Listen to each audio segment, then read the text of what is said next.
5분 인문학. 여성이 독성이 있는지 알아내는 6가지 방법. 시작합니다. 여성이 독성이 있는지 알아내는 것은 건강한 관계를 유지하는 데 매우 중요합니다. 독성 행동은 종종 불안감, 미성숙함 또는 과거의 트라우마에서 비롯될 수 있으며, 이러한 행동은 관계에 부정적인 영향을 미칠 수 있습니다. 따라서 파트너의 행동을 주의 깊게 살펴보는 것이 필요합니다. 이러한 신호들을 인식함으로써 여러분은 더 나은 선택을 하고 건강하고 행복한 관계를 형성하는 데 도움을 받을 수 있을 것입니다. 지금부터 여성이 독성이 있는지 알아내는 6가지 방법을 알려드리겠습니다. 첫 번째, 그녀는 항상 피해자입니다. 만약 그녀가 남을 항상 탓하고 여러분을 비난하며 자신의 행동에 대한 책임을 전혀 지지 않는다면 이는 좋은 신호가 아닙니다. 이런 행동은 건강하고 성숙한 관계를 원할 때 분명히 좋지 않습니다. 이런 유형의 여성은 여러분에게 죄책감을 느끼게 하고 여러분이 하지도 않은 일에 대해 사과해야 할 것 같은 기분을 들게 합니다. 그녀가 자신의 행동에 책임을 지지 않기 때문에 이런 상황이 발생하는 것입니다. 이렇게 사는 것은 매우 피곤하고, 항상 남을 비난하며 피해자 역할을 하는 사람과 함께하는 것은 독이 되는 상황입니다. 피해자 역할을 하는 것과 실제로 상황에서 피해를 입은 사람인 것은 큰 차이가 있습니다. 그녀가 상황에서 피해자가 될 수 없다고 말하는 것은 아닙니다. 그러나 끊임없이 피해자 역할을 하거나 누군가가 자신을 불쌍히 여기기를 원하는 것은 건강한 삶의 방식이 아닙니다. 이런 사람과 함께 있는 것은 결국 피로감을 초래합니다. 두 번째, 그녀가 게임을 한다면 이는 처음부터 쉽게 알아차릴 수 있는 신호입니다. 그녀가 여러분과 감정을 가지고 장난을 친다면 이는 그녀가 불안정하고 미성숙하다는 신호입니다. 우리는 그런 것에 시간을 낭비할 필요가 없습니다. 이러한 행동은 앞으로의 관계가 건강하고 행복할지에 대한 중요한 단서가 될 수 있습니다. 여기서 중요한 점은 많은 경우 독성 행동이 불안감, 미성숙함 또는 과거의 트라우마에서 비롯된다는 것입니다. 많은 사람들이 이런 문제를 해결하기 위해 나서지 않지만, 그렇다고 해서 이 사람이 영원히 독성이 있을 거라는 것은 아닙니다. 이 사람이 평생 동안 데이트할 수 없는 사람이라는 뜻도 아닙니다. 그러나 여러분이 그들이 변할지 알아보기 위해 곁에 있어야 할 책임은 없습니다. 독성 여성에 대해 이야기할 때 그녀가 자신의 행동에 책임을 지고 스스로 치유하는 것이 중요합니다. 그렇게 해야 장기적으로 건강하고 행복한 관계를 가질 수 있습니다. 세 번째, 성취가 경쟁이 되는 경우. 경쟁은 우리 삶의 여러 측면에서 자연스러운 일입니다.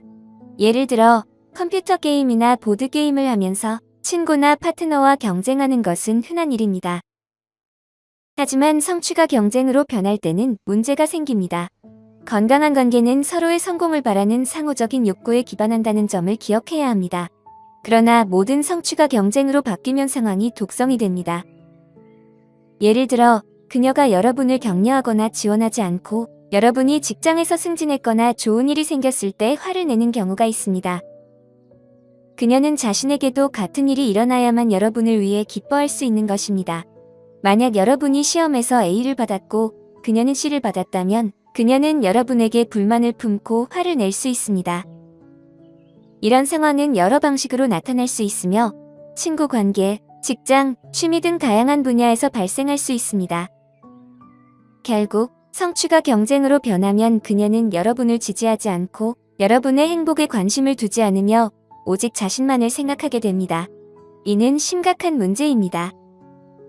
네 번째, 과도한 질투와 시기. 만약 파트너의 질투가 여러분의 행복을 방해한다면 이는 큰 문제이며 독성이 있습니다.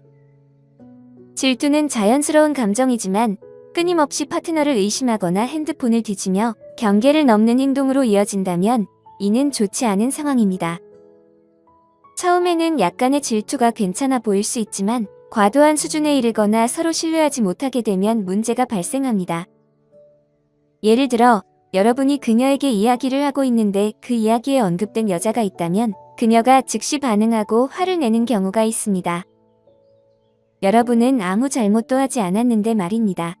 또한 여러분의 삶에서 긍정적인 일이 생길 때 파트너가 격려하고 지지해 주기를 바라지만 질투가 그 지지를 방해한다면 이는 분명히 독성 행동입니다. 5번째, 그녀가 통제적이라는 점입니다. 앞서 언급한 2가지 포인트와 연결되며 이 모든 것이 서로 얽혀 있습니다. 종종 통제적인 사람은 질투나 시기를 느끼기도 합니다. 그녀가 여러분이 누구와 어울리는지, 누구와 이야기하는지, 매일 무엇을 하는지, 심지어 신발을 어떻게 벗는지까지 통제하려 한다면 문제가 됩니다. 비현실적인 예처럼 들릴 수 있지만 실제로 이런 일이 발생할 수 있습니다. 물론 관계에서 경계를 설정하는 것은 매우 중요하지만 경계를 설정하는 것과 통제하는 것은 완전히 다른 개념입니다. 6번째, 돈에 관한 것입니다. 만약 그녀가 여러분과 막 만났는데 명품 가방을 사라고 요구한다면 이는 독성이 있을 가능성이 큽니다. 그녀가 여러분이 뭔가를 사주거나 데려가 줄 때만 대화하는 경우도 마찬가지입니다. 기억해야 할 점은 여러분이 허용하는 것이 계속된다는 것입니다. 여성을 감동시키기 위해 매번 많은 돈을 쓰는 것은 건강하지 않습니다. 여성이 오직 여러분의 돈을 이용하려 한다면 그것도 큰 문제입니다. 만약 그녀가 여러분에게 무언가를 위해 돈을 요구하거나 첫 데이트에서 명품 가방을 언급한다면 이는 그녀가 여러분의 최선의 이익을 생각하지 않고 오직 지갑에만 관심이 있다는 신호입니다. 관계에 있거나 결혼한 상태에서도 이런 돈에 대한 규칙은 동일하게 적용됩니다.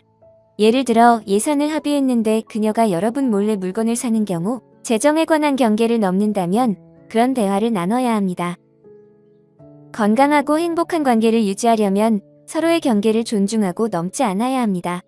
그렇지 않으면 독성 행동으로 이어질 수 있습니다. 앞서 말씀드렸듯 독성 행동은 종종 불안감, 미성숙함, 트라우마에서 비롯됩니다.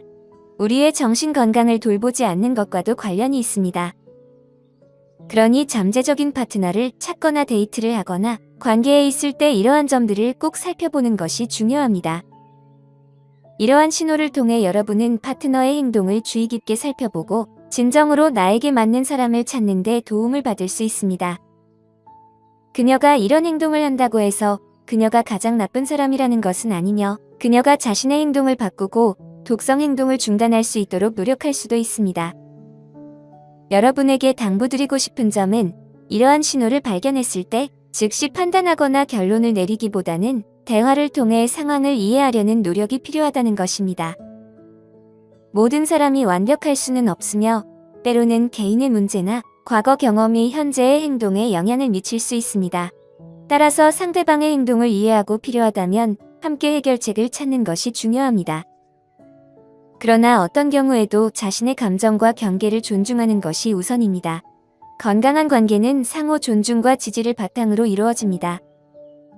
만약 이러한 신호가 지속적으로 나타난다면 스스로의 행복을 위해 관계를 재고해보는 것도 필요할 수 있습니다. 여러분이 건강하고 행복한 관계를 유지할 수 있도록 항상 자신을 돌보는 것을 잊지 마세요. 오늘 5분 인문학은 여기까지입니다. 영상이 마음에 드셨다면 좋아요와 구독 버튼을 눌러주세요. 항상 시청해주셔서 감사합니다.